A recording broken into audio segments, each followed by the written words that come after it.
Le Cercle RH, souriez, vous êtes filmé dans le Cercle RH aujourd'hui, un zoom sur le film d'entreprise, qu'on appelle aussi film institutionnel. Il est souvent commandé par la direction pour vendre une image positive de son organisation.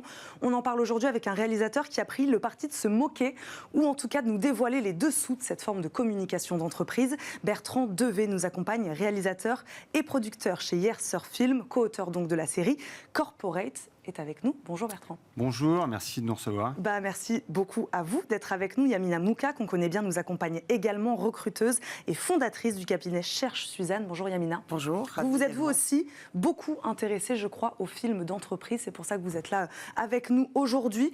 Moi, je vous propose, pour entrer dans le vif du sujet, de regarder tout de suite un petit extrait. C'est parti. Oui. Sécurité du site. Oui, voilà, on l'a bien là. Je vais vous demander de tourner la caméra dans un autre axe. Pardon? C'est pour des raisons de sécurité. Eh oui. On ne doit pas voir les installations. C'est à cause de l'espionnage industriel. En fait, on fait un film chez vous et on peut rien montrer là. Si, vous pouvez tourner. Mais on ne doit pas voir les installations, c'est tout. Du coup, on fait comment? Parce que c'est confidentiel. Attendez, comment ça on peut pas voir les installations? Je suis responsable du site, donc les autorisations, c'est moi qui les donne. Ah voilà. Bon, attendez, venez me voir, je m'en occupe. C'est les autorisations. Bonne nouvelle, Ah. on va pouvoir tourner. Ah ben voilà. Bon, bah c'est bien. Vous me suivez? Ah, c'est pas là? Ah, on change. S'engager aujourd'hui pour les générations futures, c'est notre métier chez Biotechno.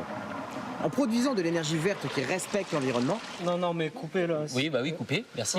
Donc, on va condamner les toilettes.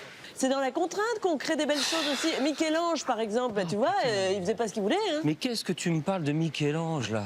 On est en train de filmer des chiottes. Des chiottes. C'est une image. Eh oui. Eh ouais. Bah, choisis mieux tes images, tu vois. Bon, c'est bien, ça nous a mis dans l'ambiance directe. Bertrand Devet, comment elle est née, cette idée de faire une série humoristique sur les films institutionnels? En fait, on voulait parler de notre métier. On s'est dit, voilà, sur la première série fiction qu'on avait envie de faire, on avait envie d'être en terrain connu et donc de parler de notre métier des films institutionnels qu'on fait depuis 15 ans ou 17 ans. Et donc voilà, donc on s'est nourri de plein d'anecdotes réelles des clients qu'on a un petit peu modifiées pour les besoins de la série. Et puis aussi, on a décidé de sortir cette série que du bureau. En fait, on n'a pas fait qu'une série dans des bureaux, on a fait une série... parce que tout le monde peut faire des films institutionnels. Une piscine peut en faire, une boucherie peut faire des films institutionnels, même l'église, qui a un épisode sur l'église. Donc en gros, ce qu'on voulait montrer aussi, c'était que toute entité a besoin de communiquer et a besoin de faire des films institutionnels. Et après, il y a toujours des contraintes.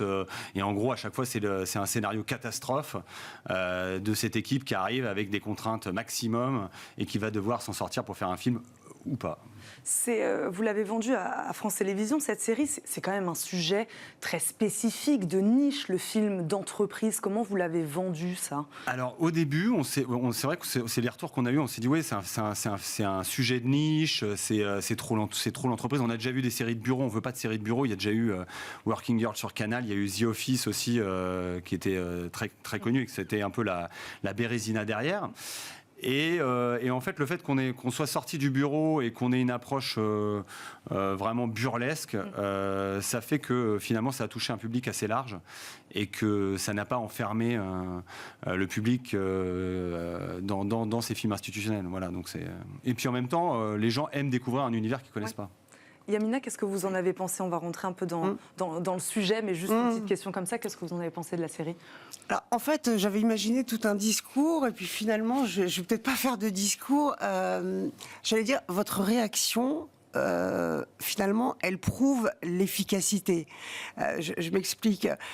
Aujourd'hui, depuis des années, recruter, c'est extrêmement compliqué.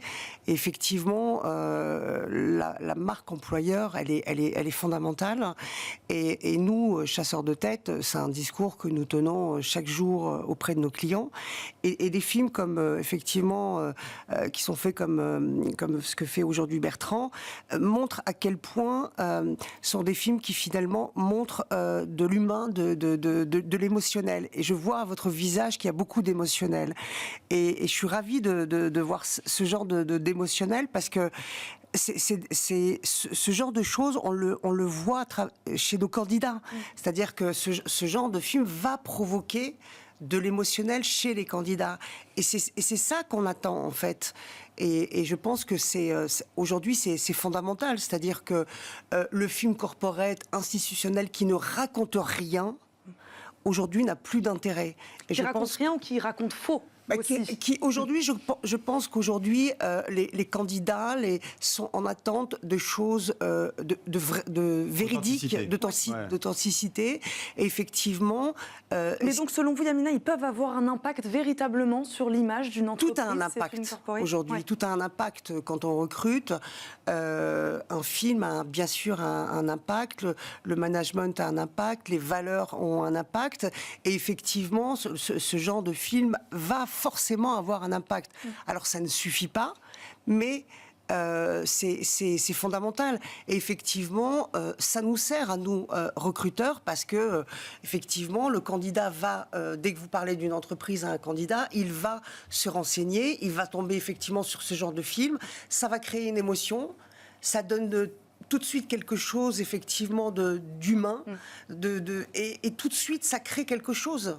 Et ça permet d'établir la communication. Vous, qu'est-ce que vous vouliez dire, Bertrand, avec cette série sur le film d'entreprise? Vous qui le connaissez bien, voilà, je le disais au début, vous vous en moquez tout de même. En fait, pour rebondir sur ce que dit Yamina, c'est vrai que les candidats détestent de plus en plus le ton policé des films institutionnels, et que nous, chez Yes Sir Film, ce qu'on défend, c'est d'essayer d'avoir une parole un peu libérée, avec un ton parfois un peu décalé, et puis surtout dire les vraies choses, parce que si on dit pas les vraies choses, les candidats s'en aperçoivent. Et ce que raconte la série de manière décalée, c'est toutes les contraintes qu'on a dans ces films institutionnels qui nous empêchent de dire la vérité, qui nous empêchent d'être complètement transparents. Et elles sont réelles, ces contraintes, elles existent, vous y avez été confrontés. Bien sûr, le fait, ce que vous avez montré comme extrait, où on ne peut pas filmer dans une entreprise, on l'a vécu mais la semaine d'avant. Donc on était en train de filmer, et il y a quelqu'un qui est venu nous voir dans l'entreprise et qui nous a dit « Non, vous ne pouvez pas filmer dans cet axe-là parce que c'est confidentiel ». Je dis, mais c'est une blague, c'est exactement le scénario. Je lui montre le scénario, il me dit, ouais, mais vous allez quand même changer la caméra. Et donc voilà, donc en fait, on est en permanence obligé de s'adapter à des contraintes de lieux, de personnes qui ne sont pas là. Donc c'est ça qui force à être créatif. Et pour le rendre plus authentique, on se bat, justement, il faut se battre un peu avec la direction. Oui, parce qu'au final, la personne qui est responsable, c'est quand même nous. Enfin, je veux dire, si on fait un mauvais film, on va dire, ouais, le film n'était pas terrible. Ouais, mais enfin bon, on n'a pas pu se tourner ici, à vous de vous débrouiller. Donc on est quand même pris entre le marteau et l'enclume à certains moments, parce qu'on doit quand même proposer un niveau de qualité le maximum, avec des contraintes aussi importantes. Bon, après, toi, tu fais rêver, ce qui est génial. Donc ça m'aide beaucoup dans mon métier, sauf qu'ensuite, sur la partie RH, il faut des preuves. Donc effectivement, à un moment donné, c'est super, parce que voilà, ça permet d'attirer les talents, mais il faut effectivement que l'entreprise, elle puisse... Et oui, parce que la série, elle se moque des valeurs, justement. Je parlais du faux tout à l'heure. Il peut y avoir du greenwashing, il peut y avoir des fausses valeurs sociales et sociétales. Ça peut être le cas dans certaines commandes de films institutionnels. Il faut faire attention à ça, quoi. Être sûr que ce qu'on dit va être délivré derrière, quoi. En fait, c'est toujours pareil, enfin, que ce soit dans la télé ou dans les entreprises, les gens partent d'une idée, donc il y a un patron qui part d'une idée de dire on va faire un film sur la diversité, on va faire un film pour raconter quelque chose, sauf que la réalité ne correspond pas à la volonté politique. Et donc, nous, on est entre les deux, entre des gens à qui on a dit il faut faire un film là-dessus, et une réalité qui ne correspond pas. Donc c'est ça qui est compliqué, c'est arriver à faire matcher les choses, sachant qu'on est parti de l'inverse. Normalement, on doit partir du terrain pour remonter à la direction, et là, on part d'une idée pour essayer de la faire exister, sachant qu'on n'a même pas vérifié si c'était possible. Vous mettez en garde contre ça, Yamina. Sachant que les candidats ne sont pas dupes, et bien au contraire, c'est-à-dire que ils vont plutôt réagir de façon positive quand ils vont regarder ce genre de film en disant oui, effectivement, c'est vrai que la diversité c'est compliqué, oui, effectivement, c'est vrai que l'inclusion c'est compliqué, oui, c'est vrai que le sujet du handicap c'est compliqué, oui, c'est vrai que les questions sociétales c'est compliqué. Enfin voilà, donc au contraire, ça permet justement de dire ce sont des sujets compliqués, et on est ouvert pour en parler, et on a bien conscience que c'est un sujet complexe et on ne se positionne pas comme une entreprise où on dit que tout est beau, tout est rose. Donc, je trouve Après, qu'au la série, contraire, ça n'a pas été vendu à une marque, hein, je rappelle. Hein. Et oui. On a cette La série liberté de corporate, ton on l'a bien compris, ouais. parce que voilà, on est avec une chaîne de télé indépendante. Pour une marque, on n'aurait pas pu se permettre aussi autant de décalage. Yamina, quels sont les incontournables d'un film institutionnel? Vous, avec votre regard de recruteuse, qu'est-ce qu'il faut absolument qu'on y trouve? Les incontournables, je pense que... L'authenticité, ça on l'a bien compris, et la vérité. Je pense qu'il faut beaucoup de sincérité. Vraiment, je me répète, mais je pense qu'aujourd'hui, on attend beaucoup de sincérité. Et ça, c'est vraiment le point central. C'est vraiment, je dirais que s'il y a un point sur lequel il faut tout axer, c'est ça. C'est-à-dire que si on se trompe, c'est pas très grave. Mais on aura par rapport à ce que vous disiez tout à l'heure, l'entreprise, elle a quand même du mal à parler des choses négatives, entre guillemets. Oui, elle a du mal, mais on pardonne à une entreprise. On pardonnera à une entreprise. Faut avouer à demi pardonner. Oui, on lui pardonnera ses erreurs si elle avoue. Si elle avoue s'être trompée, si elle avoue ne pas avoir pris les bonnes décisions, si elle avoue ne pas avoir fait les bons choix, on lui pardonnera. En revanche, on ne lui pardonnera pas d'avoir manipulé, d'avoir caché. Ce genre de choses, effectivement, sera impardonnable. Est-ce que ça vous est arrivé justement d'avaler quelques couleuvres, Bertrand, sur certains films pas avaler institutionnels? quelques couleuvres, mais je vais vous donner un exemple tout bête, mais qui est quand même assez significatif de genre de choses qu'on a à gérer. Sur un sujet qui n'avait rien, qui était un film en animation, par exemple, pour un industriel qui faisait des fromages dont on ne va pas citer le nom. Et par exemple, voilà, on était en train de montrer la fabrication des fromages avec le lait, et on me dit, c'est pas possible, on peut pas montrer ça. On me dit, pourquoi? C'est joli avec la truc, donc on avait fait un truc en animation. Ils nous disent, non, on peut pas parce que c'est du lait en poudre, c'est du lait en poudre et c'est des croûtes de fromage. Ok, d'accord. Donc non, on va pas pouvoir montrer ça. Donc voilà. Donc après, quand on rentre un peu dans le détail, ils nous font rêver et après ils nous disent c'est pas possible parce que en fait la réalité correspond pas et on peut pas mentir. Tout à l'heure. Là, le passage qu'on a vu tout à l'heure dans l'équipe doit tourner devant DVC, clairement. Cet extrait, il se situe à quel niveau de réalisme? Franchement, on n'est pas très loin de la réalité parce que certaines fois on a des contraintes de lieu, quoi. On peut pas tourner dans telle salle de réunion parce qu'elle a été prise, on peut pas tourner ici parce qu'il y a des contraintes de sécurité et donc certaines fois on se retrouve avec un lieu unique où on peut tourner et à nous de nous arranger pour rendre ça crédible à l'image, mais c'est pas si éloigné que ça. Bon, après, évidemment, on n'a jamais tourné en face des toilettes avec tout le monde qui sort derrière, mais en tout cas, c'est pas complètement faux. Ça. Bertrand, quel est le pire moment? Moi, c'est une question que je me suis posée en préparant cet entretien, que vous ayez vécu vous-même dans un tournage institutionnel. Alors ça, Peut-être que vous avez caricaturé d'ailleurs dans Corporate. Alors je saurais pas vous dire, mais les moments les plus difficiles, c'est les moments où on peut pas tourner. Surtout, c'est ces moments où on arrive avec une équipe et on nous dit non, en fait. Vous pouvez pas aller là, vous pouvez pas aller là. On a pensé que ça, et puis Michel est en retard. Normalement, c'était demain. Enfin, c'est tellement mal organisé qu'au en fait, on rentre chez soi et puis on se dit voilà.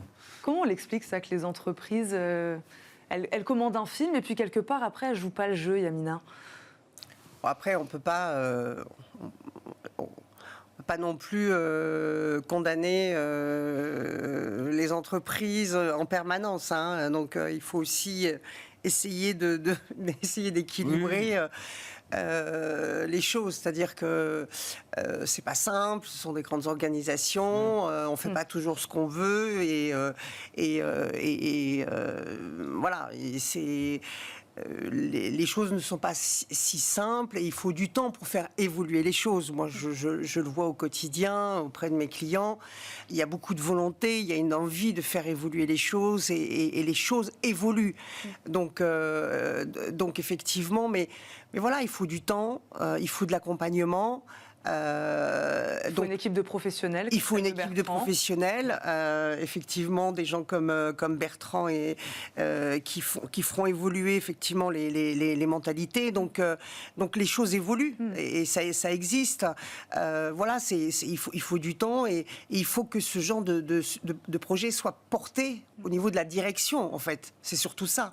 C'est-à-dire que ce type d'engagement, il doit se situer au niveau de la direction et c'est ça qui fera évoluer les choses. Très rapidement, et on terminera là-dessus. Est-ce qu'il y a des secteurs aujourd'hui qui sont plus enclins à commander ces films-là, de votre expérience, de vos deux expériences? Nous, on travaille avec tous les secteurs, aussi Ouais. bien la banque que l'industrie. Enfin voilà, c'est vraiment très très très varié. Nous, ce qui a changé, c'est qu'aujourd'hui, le film institutionnel et la marque employeur ont tendance à fusionner. Les objectifs ont tendance à fusionner parce que quand on fait un film institutionnel ou quand on parle, quand on a des films corporate à montrer sur les réseaux sociaux ou ailleurs.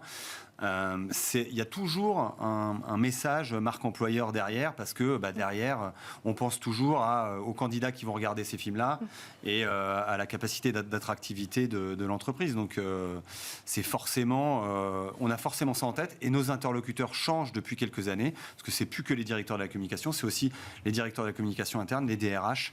Où voilà, c'est ça qui a vraiment évolué ces 10 dernières années. Des bons recrutements, en fait. Voilà, pour lui permettre de faire des bons Disruptif, recrutements. un peu. Non, mais c'est vrai que ça peut être des armes pour les recruteurs, pour qu'ils puissent recruter plus facilement, et en tout cas renvoyer les candidats sur un discours existant, quoi. C'est pour ça qu'on vous a invités tous les deux aujourd'hui Voilà. sur ce plateau.